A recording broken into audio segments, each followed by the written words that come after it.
commitment to attend the next South African Investment Conference. And in the Memoranda of Understanding signed, in particular, of interest is the Memorandum on the Foot and Mouth Disease that allows now the limiting of the ban on the importation or exportation of beef from South Africa if there's an outbreak of foot and mouth disease. For instance, the current outbreak of foot and mouth disease in the Kokama and Kocha local municipalities of the Eastern Cape in Sarah Department District will not affect the ability of South Africa to export beef to China from the Free State, from Limpopo, from Northwest and other provinces. But previously, that outbreak would have then prevented the export of beef from this country to China. We are hoping that that MOU that was signed will also pave the way for South Africa to enter in similar MOUs with our key markets on beef, given that beef is part of our largest exports from this country. The second update was on the progress report on the reparation of human remains from Zambia and Zimbabwe from the struggle veterans. Cabinet received an update on the preparations to repatriate the mortal remains of South African freedom fighters and anti-apartheid political leaders who were buried in Zimbabwe and Zambia. Amongst the remains to be repatriated to South Africa are those of struggle stalwarts, Advocate Edu Manokwe, Mama Florence Mposhosho, and Mr. Basil February, amongst others. The repatriation from Zimbabwe and Zambia forms part of the Resistance and Liberation Heritage Route Project, which is a national memory project aimed at commemorating, celebrating, educating, promoting, preserving, conserving, and providing a durable testament of South Africans' road to freedom. The welcoming ceremony, the repatriation ceremony will take place towards the conclusion of the Heritage Month, and the welcoming ceremony will be held on the 28th of September 2024. This year's Heritage Month is convened under the theme celebrating the lives of our heroes and heroines who laid down their lives for freedom.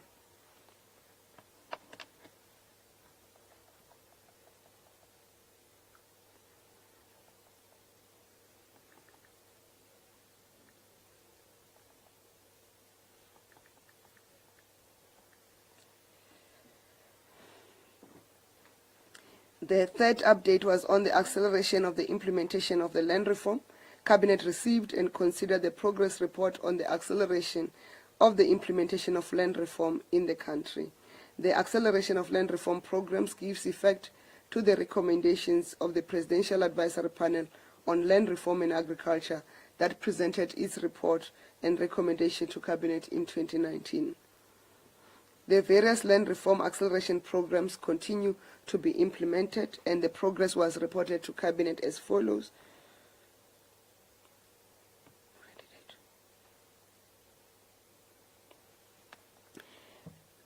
$630,000 hectares of land was transferred through the Transformation of Certain Rural Areas Act of 1998, Act number 94.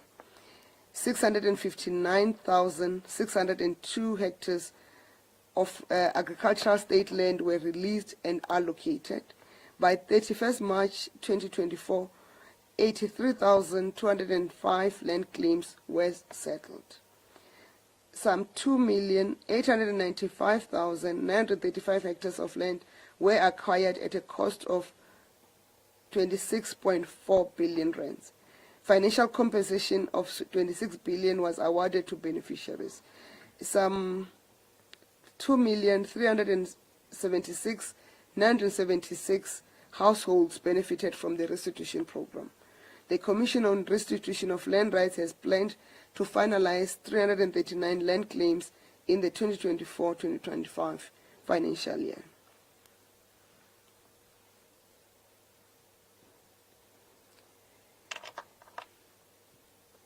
Cabinet also received an update on the planned closure for maintenance of the Lesotho Highlands Tunnel.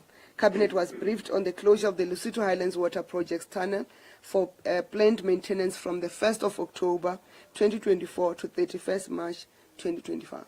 This is very important for the residents of Gauteng because this closure will have an impact on the water availability in Gauteng, and therefore we plead to the residents of Gauteng to be very sparing in their use of water and also to avoid unnecessary use of water. The planned maintenance work is crucial to protect the infrastructure for another 20 to 30 years, and failure to undertake this work will risk the transfer of water to the integrated Vaal River system, which provides the water supplied by rainwater to its customers and all municipalities in Gauteng. A thorough analysis to assess the risk to the performance of the integrated Vaal River system, which consists of 14 interconnected dams, was undertaken by the Department of Water and Sanitation. The analysis confirmed that the impact of the tunnel closure on the overall integrated Vaal River system will be minimal, as most dams in the integrated Vaal River systems are currently full. And being currently full, it will mean without additional supply of water to those dams are going to empty. So the residents of Gauteng must seriously use water sparingly. Cabinet noted that existing water supply disruptions in Gauteng and in some Free State municipalities that are not related to the tunnel closure. Cabinet has noted existing water supply disruptions to Gauteng and in some Free State municipalities that are not related to the tunnel closure, and further noted that the Department of Water and Sanitation has supported municipalities to engage stakeholders in relation to the closure of the Lesotho Highlands water tunnels. Cabinet further noted that in Gauteng, due to rapid population growth, lack of infrastructure maintenance, lack of enforcement of bylaws, and delays in the implementation of Phase 2 of the Lesotho Highlands Water Project have contributed immensely to the current water disruptions. However, the completion of the Phase 2 of the Lesotho Highlands Water Project will bring relief in supplemented by water demand management interventions, use of new water-saving technologies, and proper maintenance of infrastructure. However, the Phase 2 of the Lesotho Highlands Water Project is not coming into being now. It's going to come into being only in 2029.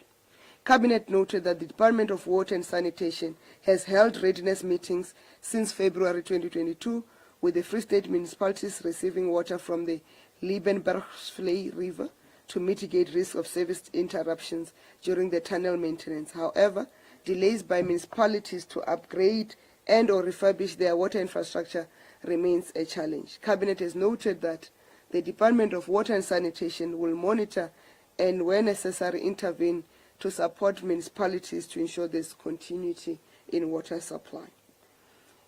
And the fifth update was on the water restrictions in Gauteng.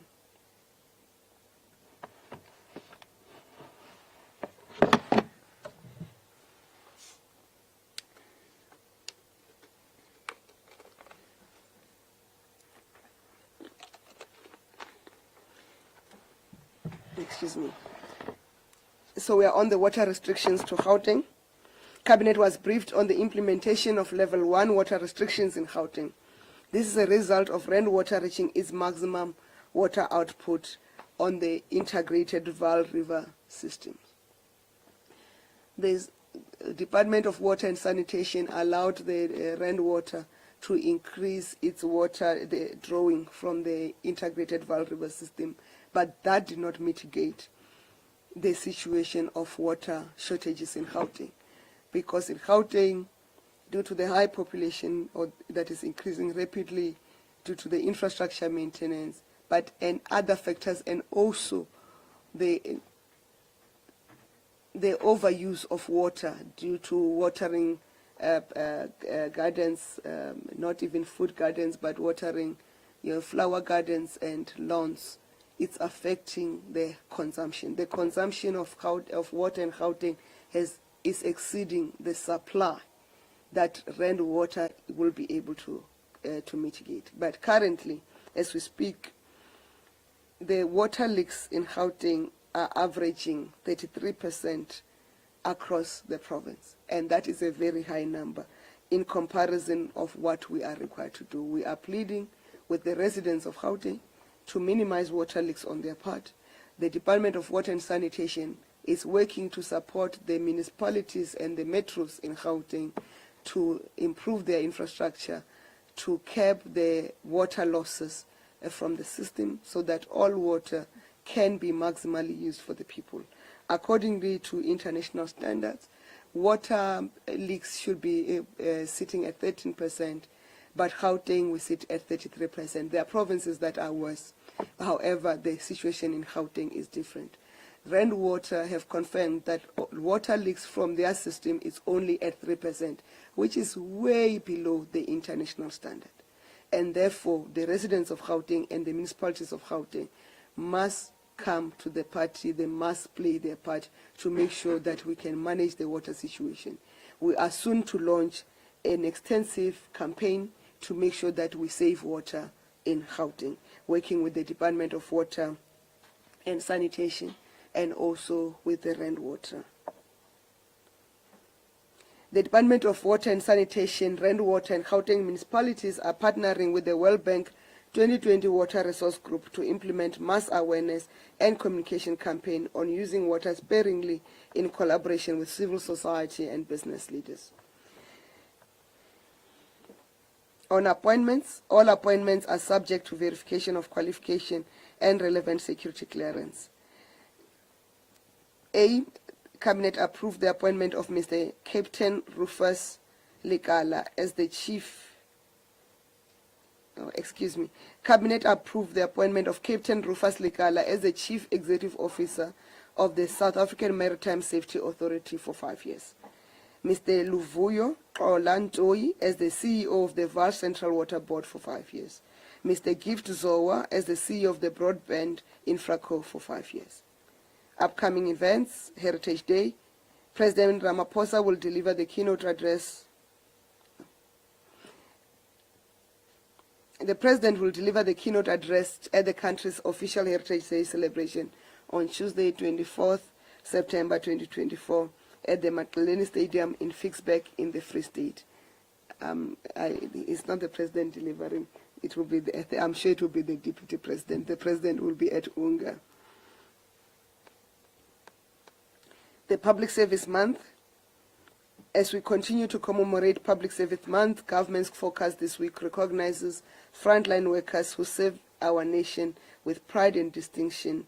In the week, we also profile our country's two song service centers, which are facilities to access information and services to the people. And I must indicate we are going to move out of the two song service centers as municipalities are now closest to the people, and as we enable technology for our people to have access to government services. And the people say, what about people in rural areas? People in rural areas must have access to technology. As this government, we set ourselves a target for universal access to the internet by 2030, and when I was in that portfolio, we tried to move it to 2024, and that target must be attained. Deaf Awareness Week. South Africa will join the international community in marking the International Week of Deaf People from the 23rd to the 29th of September 2024 under the theme Sign Up for Sign Language Rights.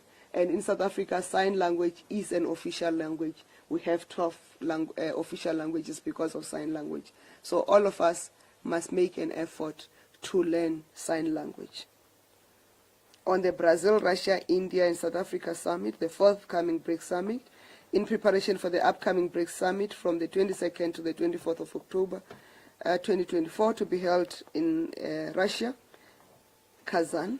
South Africa is participating in numerous preparatory meetings to add its voice to key issues and promote common interest in the grouping.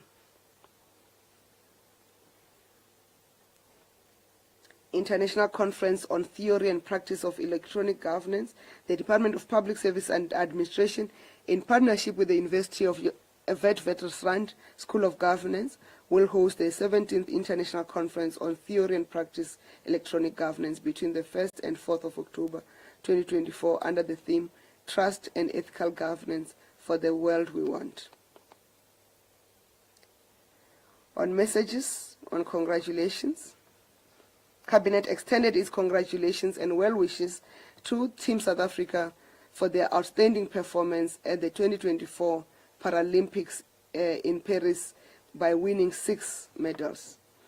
Simone Kruger for winning gold in the discus throw F38 at the Paralympic Games. Cyclist Nicolas Peter Deprez for winning bronze in the men's H1 individual time trial at the Paralympic Games in Paris.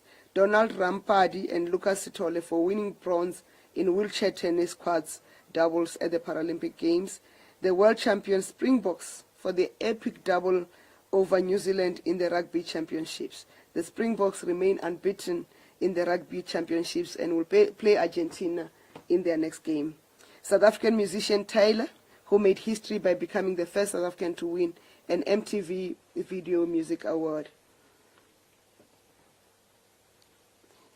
And for the international recognition of South African irrigation infrastructure, Cabinet has congratulated the Douglas Weir in the Northern Cape on its recognition as a World Heritage irrigation structure by the International Commission on Irrigation and Drainage. This is the first time a South African irrigation structure has received such an award.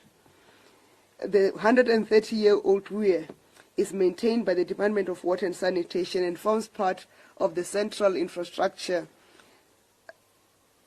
of the Lower Orange River Vaal User Association, supplying an area of around 81,113 hectares of irrigation land. Cabinet joined President Ramaphosa in congratulating His Excellency President Abdel Majid Tebboune on his re-election as the President of the People's Democratic Republic of Algeria. Cabinet looks forward to engaging with the government and the people of Algeria to strengthen bilateral relations. On condolences, Cabinet expressed condolences to the friends and family of Mr. Pravin Gordhan, who stood as a vanguard against state capture and worked tirelessly to preserve the rule of law and governance. Throughout his long career in service of the people, he served in multiple ministerial portfolios and also as a commissioner of the South African Revenue Service. His contributions have been crucial to South Africa's economic development, advocating for transparency, accountability, and combating corruption. He was an anti-apartheid activist who dedicated his life to the liberation of our nation. We send our condolences to the friends and families of Ms. Regina Brooks, the apartheid activist who defied the Immorality Act in the 1950s and was harassed by the apartheid government for living with black people as a white woman. In 1955, she requested to be reclassified as a colored to enable her to live amongst black people. We also extend our condolences to the friends and family of renowned writer, poet, and activist Mr. James Matthews, who was an esteemed member of the National Order of Ikamanga. He received this honor in 2004 for his excellent achievements in literature, contribution to journalism, and his inspirational commitment to the struggle for a non-racial South Africa. Cabinet extends its condolences to the friends and family of Kwaito legend Mr. Sandy Lengwenya, popularly known as Mapaputsi, who contributed immensely to the evolution of the Kwaito music. We send our condolences to the friends and families of actors Darlington Michaels, Silo Mutloung, and Paul Lakoff, who, through their work, advanced the local film and entertainment industry. Cabinet also sends its condolences to the friends and family of legendary comedian Mr. Philani Mabanga, popularly known as Mfundisi Nchebe, who kept us laughing and entertained through his fictional comic music. Thank you.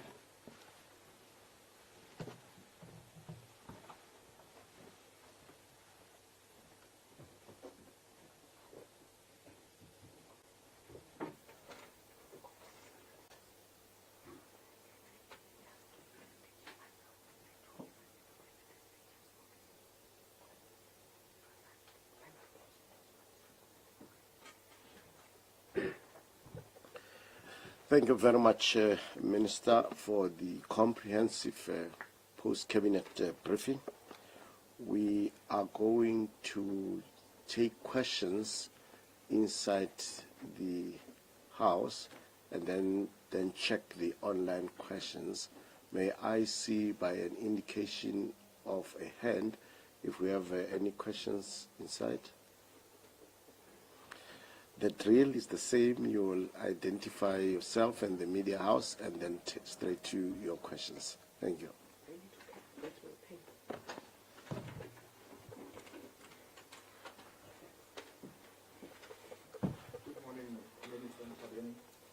My name is Moluko Mloto from ENCA. I have two simple and quick questions. The first one is on the NHI. The presidency, I think 2-3 days ago, issued out a statement indicating that they have requested Business Unity South Africa, following a meeting with a delegation from the organization, to submit proposals that will further enhance engagements and discussions over unhappiness around NHI by other sectors of our society. But also, a similar question relates to the delayed implementation of the Bella Act, particularly those two specific clauses. My question, therefore, is, given the fact that the President has already signed those particular bills into Acts of Parliament, what is the purpose of this further consultations? Because my little understanding, and I stand to be corrected here, is that once an act or a bill becomes an act of Parliament, it doesn't depend on the President as an individual to amend an act that is already a law. It would take a whole process of consulting, going back to Parliament and all that. What is the President seeking to achieve by consulting on a law that is already in place? Thank you. Any other question? Good morning, Ziniko Mhlaba from Newsroom Africa. Minister, you spoke about a structure, if I'm using the right word, that has been set up by the President in terms of managing disagreement in the GNU platform or among the GNU partners. Can you give us more details on what inspired that? And a follow-up to that, did Cabinet discuss, how political parties, especially in the GNU, handled communication on the issues of the Bella Bill, especially the Democratic Alliance members, publicly saying that they will not attend? So my question in that regard is that, is the Cabinet worried about the powers of the President as the head of the executive in terms of holding members of the executive, such as the Minister of Basic Education, in terms of the handling of the communication of that issue? Secondly, on the issues of the measures that have been put in place to assist the municipalities who are underperforming, can you give us more details about the interventions that you just mentioned in your statement right now that are meant to assist those municipalities? If I can throw in a last question, a third question. On the issues of international relations, the US has said it supports the African continent getting to permanent seats in the Security Council, but without the veto powers. Can the Cabinet give us a comment on that? But also the passing now of the vote, the overwhelming support the vote got in terms of condemning Israel and calling on it to ensure that it implements the issues that were raised in terms of ensuring that it desists from attacking Palestine. Thank you. Thank you very much, Minister. We will seek your guidance. Of the questions that have been asked here, I think 4 are also online, though with a different angle. Okay, thank you very much.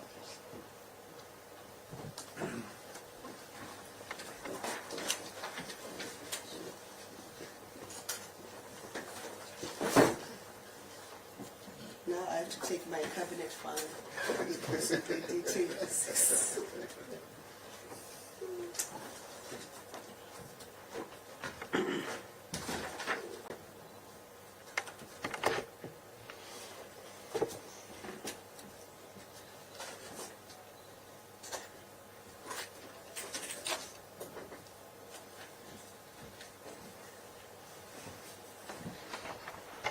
Thank you. Excuse me for the delay. I was trying to find the documentation to deal with the question.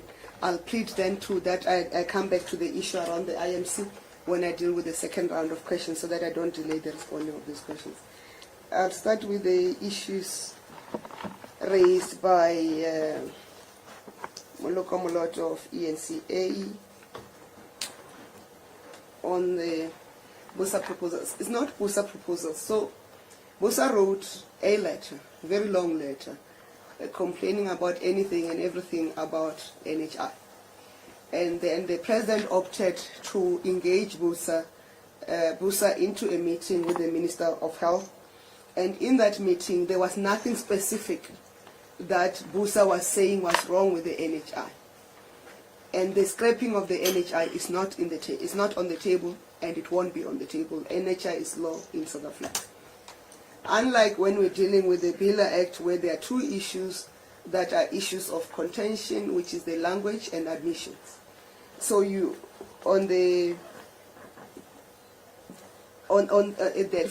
in the meeting between BUSA, President and Minister of Health, the decision was BUSA must go back and come with specific issues that they have problems with in the NHI. Because BUSA cannot argue that they have a problem with universal access to health in South Africa, because it's part of the provisions of the NHI. Because so you can't generalize and say repeal the act. The act is law; it can't be repealed. So tell us what is the problem. So that is the request. And when BUSA has specified what are the issues they have, there will then be an engagement to clarify that process. And this is because we have always held an argument that says NHI is good for all of us, but there may be differences in the tactical implementation of the NHI. So we then need to clarify each other on the technicalities of that implementation. For instance, we all agree all South Africans have to have access to quality health care. That's one. To have all South Africans having access to quality health care, it means, one, we need all infrastructure, health infrastructure in South Africa to be up to scratch. It will mean Chilizini Hospital in Thohoyandou must have an IC unit similar to an IC unit that is at Unitas Hospital. Because all of us need access to that. Okay. It will mean all tertiary and referral hospitals must meet a standard of and the norms that are required in that infrastructure. That's one. Secondly, we'll all acknowledge that even if you've got the infrastructure, but without professional health workers being available, if the ratio of doctors to patients in rural hospital is 1 to 2005, that is not sustainable. So it will mean all of us, we agree, there must be health professionals that are trained and made available to provide health care in our hospitals. So those things, everybody agree. And then there has been a debate about medical aid, non-medical aid. Government itself has a medical aid called GEMS. People forget. Is that how do we use that, those medical aid? Because currently, if Muluko, me and you come from the same province, literally we come from the same home. But me and you know that if I get involved in an accident, the first thing people are going to look for before they look of stabilizing me, and even yourself, it's whether I have a medical aid so that they can take me to Mediclinic or to Netcare. They won't doctors will not get there to stabilize me. If they take me to Mediclinic, their job will be say we're stabilizing her and push her out in a trolley to Polokwane Hospital. Whether my being moved out of that will threaten my life, they do not care. And I'm just using that example that me and you have experienced it. And we have cases that both of us had to contend with. One case I think we dealt with, spoke to each other when there was an incident of a joint, of a mutual person. But that is the impact. So can we say people must not have access to health because they are not able to pay for that facility that they must be treated at? So those are the technicalities that must be sorted. So BUSA must go back and narrow down what are their issues so that they can be explained, whether be dealt with in the mechanism of rollout. Then you ask the related question to say these things are law and you can't suspend the operation of law unless you do it through a parliamentary process. Yes, that's why the President is clear on the Bila Act to say there are 3 months. That 3 months is to clarify the issues around language and admission. And the admission issue is to say, schools are saying, more especially the Afrikaner schools, and I'll give an example with where I stay. I stay next to Constantia Life School. My child goes to another school. I would prefer my child going to Constantia Life School because Constantia Life School is 3 minutes, literally 3 minutes from my house by driving and 10 minutes most on foot.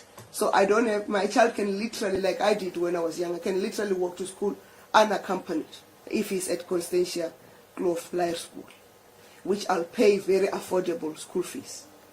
But I'm forced to take my child further away and put my child now leaves home at 6:45 so that he can be at school at 7:30. That's one. Secondly, I pay very exorbitant fees for my child to be there because that's where they're teaching English. But the issue is, when the Bela Act has come into law now, will Constantia Life School be able to provide quality education in English from January, I can't remember when is the first day of school in 2025, for my child who I want to move there? So those are the discussions to say, is the mechanisms, again, is the technicality of implementation. Again, with the language policy. Is the question of how do we veto, and I'm saying I live within the vicinity of Constantia Grove and I can get you 40, 50 neighbors who all of us, if not more, are English, and we're not English speakers. I'm Venda, but English is a common language of denomination. But we're not able to access that school. That infrastructure is great, but we're forced to go out. So those are the things you need to clarify. Are you clarifying it? How you are clarifying it at the mechanism of implementation to say, what does it mean? What is the infrastructure that has to be provided for the additional intake that comes in? So that's why it's a 3-month period of engagement, which will be clarified with the purchaser. And then Zinyiko Mhlaba then asks, what is this mechanism? It's not a structure, it's a mechanism, a clearinghouse mechanism to deal with, and it avoids what in the media would say are differences where there have not been differences. We sit in cabinet, we agree in a whole lot of things. There are reservations that are explained, but there are things that we agree and move forward. Since the GNU has come into effect, there's not been reservations on all decisions of cabinet. We've all agreed. But to make sure, and the issues that have been deemed as issues of differences, the Bila Act now and the NHI Act, there have been differences before the GNU. And the engagement, we always tease them, the now new members in government, in cabinet, to say, you know, it's easy to be, they say it was easy to be in opposition than to be governing. And I think Minister Mackenzie has gone public to say, actually the misunderstandings we've had were intentional, not because we wanted to listen to each other, we wanted just to be in opposition. He said that in public. But because that's the essence. So most of the things that you're deeming as differences are things that could, if we're working together in the 6th administration, both the governing party then and the opposition parties, we could have cleared in terms of implementation mechanism. But currently, to make sure that in future there are no issues, and you'll be saying, and then you raise an issue of the minister who was not, who did not attend the signing of the Bela Act, the Bela Bill into an act by the President. And we have clarified it in cabinet. There are no DA ministers. There's only Minister of the State. We all are appointed and account to the President of the Republic. We serve at his pleasure. He can invite us or disinvite us into his cabinet. That is very clear. I would not want to deal with whether the minister would have explained herself to the president. But we are not worried about the powers of the president. The powers of the president are enshrined in the Constitution. They cannot be watered down by any political arrangement. Because if the powers of the president are watered down, therefore the president is failing to execute his duties as mandated and required by the Constitution of the Republic. So that's how we are. And on the U.S. position around Africa's representation in the Security Council, but without veto rights, South Africa's position has been clear. We want the full and meaningful transformation of the United Nations institutions and system, not some accommodation that are appeasing but without real power. So the position of South Africa is that we want full and meaningful transformation of the United Nations system and institutions in its totality, including the World Trade Organization, including the IMF and the World Bank. So it's not our issue is not about just the UN, but they cannot be. It's not about the United Security Council. There cannot be a Security Council membership without veto rights. That is not meaningful. All countries are equal and all countries are sovereign. So if we participate in a structure, we must continue to participate as sovereigns and as equal partners. There is no undermining of the African continent that will be acceptable to South Africa. And I said I'll come back on the IMC in terms of the details that you want. Thank you.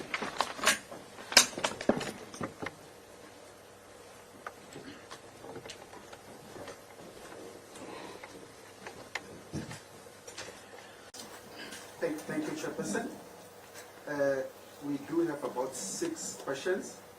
The first question is Jan Gronje, News 24 Business.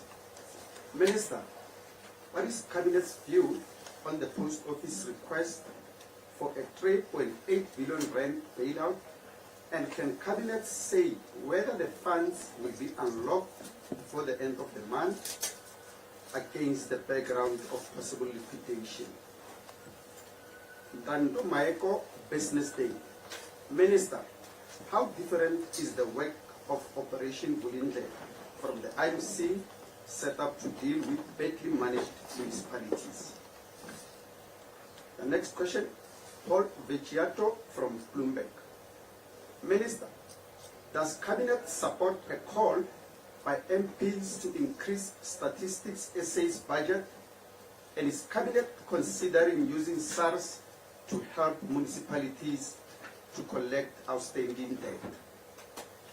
The next question, Raymond from Network 24. President Ramaphosa met this week with business leaders for more talks on the NHI.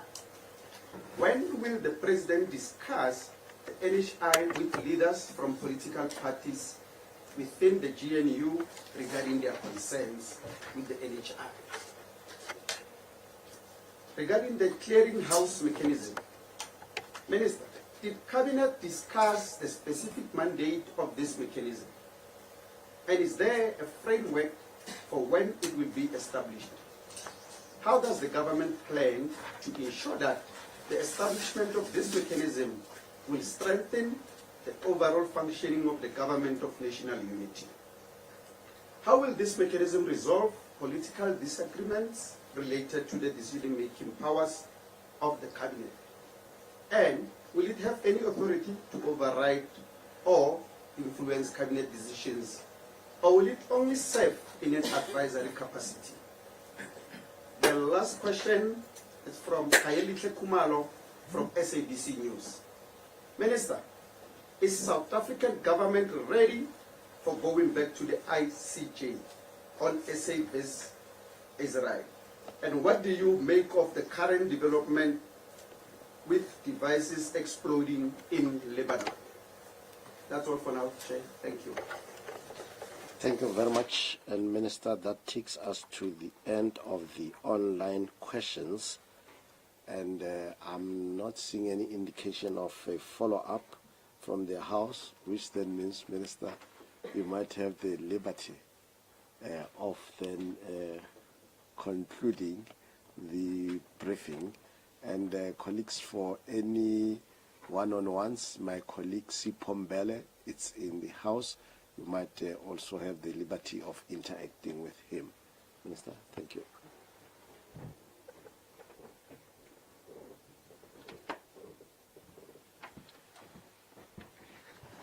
Thank you. I'll start with the last question on our readiness to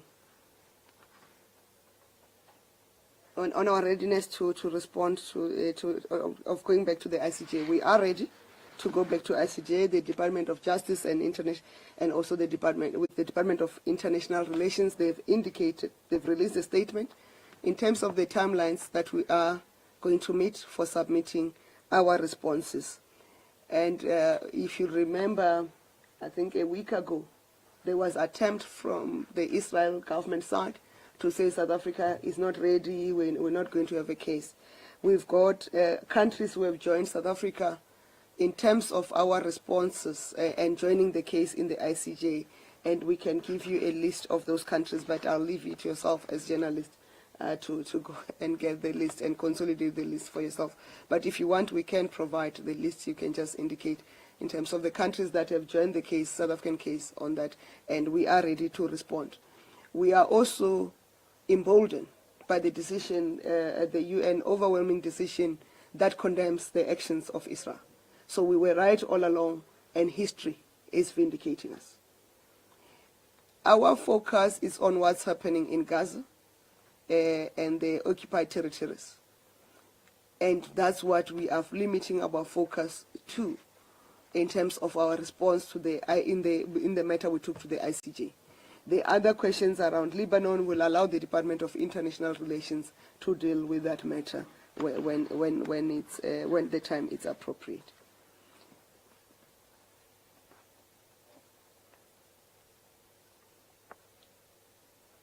And then there was a detailed question around the clearinghouse mechanism. The clearinghouse mechanism is nothing new.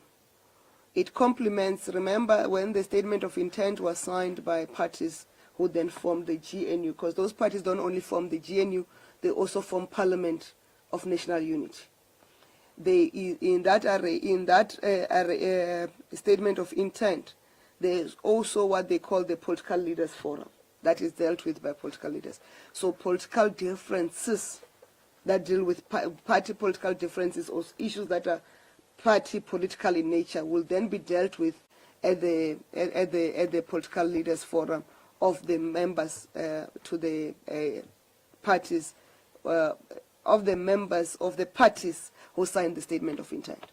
And then as it comes to government, there cannot be a mechanism. Cabinet is regulated, as I indicated, I think, in my first briefing after we were reappointed in the 7th administration. Cabinet is an animal of statute. That is an animal of law. It's established by law, and how it functions is also regulated by law. There is no usurping of cabinet power and authority by any other mechanism. So the mechanism is why we call it clearinghouse. So there'll still need to be a cabinet decision. But the intention is to make sure that we then find each other as we go into cabinet on those matters. And it's a mechanism that then links from the Political Leaders Forum, party politics, and the work that government is doing, that coordination. But it doesn't replace cabinet, it doesn't replace cabinet decisions, it doesn't usurp cabinet powers, because cabinet powers are legislated by law. And cabinet is a committee of the president, if you recall, in terms of legislation. And to that effect, and I'll find the clause for you, to that effect, you cannot then take away the powers of the president through the through a mechanism that is said to make cabinet to function. So the clearinghouse mechanism is intended for a smoother running of cabinet, not cabinet, of decisions, for less differences if there are differences. Now we have not had differences in cabinet, and to be proactive in clearing the differences where there are differences. You will recall people, when we were going to China, somebody sent me, a journalist sent me a question, and then that question was, are you not worried that in the delegation you've got the ministers of the DA and therefore they do not agree on a one China policy? So my response was, and they didn't go to publish, my response was, there's no minister of the DA, there's minister of the state. And the policy that are at play is the policies of the state and policies of government. They are not party political. They are either not policies of the ANC, by the way. They are policies of government. It is for that reason that you have heard the ANC expressing a view. It may not be in this term. The ANC has in some time expressed a view against certain decisions, unhappiness against certain decisions of government. Because the ANC is not governing. It's they delegate their deployees to go to government to govern and mandate them. And their deployees, in terms of the appointment by the president, they have an obligation to put the republic first. And therefore the decisions of cabinet are the decisions in the best interest of the republic, not in the best interest of the political party. That's why we swear allegiance to the Constitution of the Republic.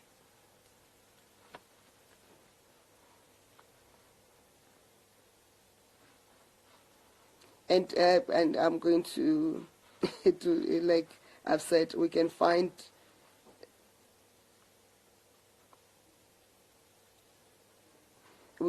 for you the notes around the clarification around the powers of the president. They're in terms of the Constitution, and Section 84(1) of the Constitution provides the powers of the president as head of state, and also Section 84(2), they provide the powers of the president as head of government, and powers and functions of president acting as head of the national executive. The national executive, is cabinet plus deputy ministers, and the requirement for consultation with the cabinet. We issued a statement. We can just recirculate that statement. It clear out how the clearing mechanism does not replace the powers and functions of both the president and cabinet. It's a mechanism for smooth running of things and agreement. And then there was another question that I said I'll come back to, which was the questions of, and there's another question related to in the online questions around what is the difference between the IMC and the work of the IMC and the work of Operation Vulindlela. So the IMC is focusing on how do we deal with distressed municipalities, how do we get them out, the turnaround. And it's a majority of those, but they're doing the prioritization. Whereas Vulindlela, our responsibility is to make sure that we not only deal with the distressed municipalities, but we also put a framework of improved working arrangement for municipalities. And there's no contradiction. The minister and the presidency who's responsible for Vulindlela, who's myself, we are responsible for Vulindlela with the Minister of Finance. We are also part of that IMC. And Vulindlela, the team in Vulindlela will also then participate in that. So the work then gets integrated. If you recall, there's a presidential working committee on working team on eThekwini. Remember, eThekwini is part of the distressed municipalities, so that work continues, but the IMC has an overall work that has to be done. And we'll have to feed into each other as part of the coordination. Remember, it's a cabinet system. We work all in to make sure that we coordinate, we collaborate, and we strengthen what has to be done in cabinet. Then there was a question around Stats SA, more budget. I must indicate I'm conflicted. I'm the minister responsible for Stats SA. Of course we need more budget, but budget decisions are not taken by cabinet. Budget decisions are taken through a process of a Ministers' Committee on the Budget that is chaired by the Minister of Finance. There's a whole process of making submissions through the National Treasury, that those submissions are then considered by we call it MINCOMBUD, which is Ministers' Committee on the Budget.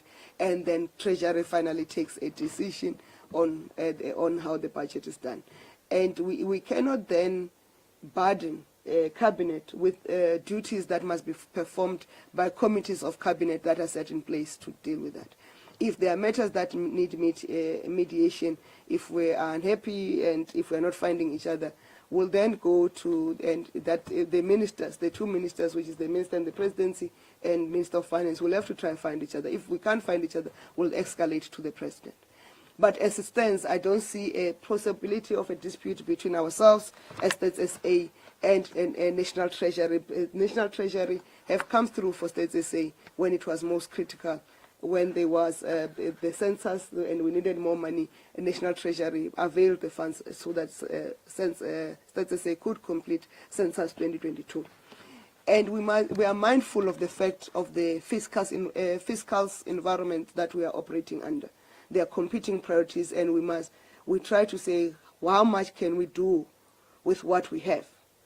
And that's the spirit that we continue to engage with National Treasury as States SA to make sure that the budget, the resources that we currently have go a long way, and that if there's a possibility of additional resources, we are also prioritized for those resources, because we are critical for planning and government decision making.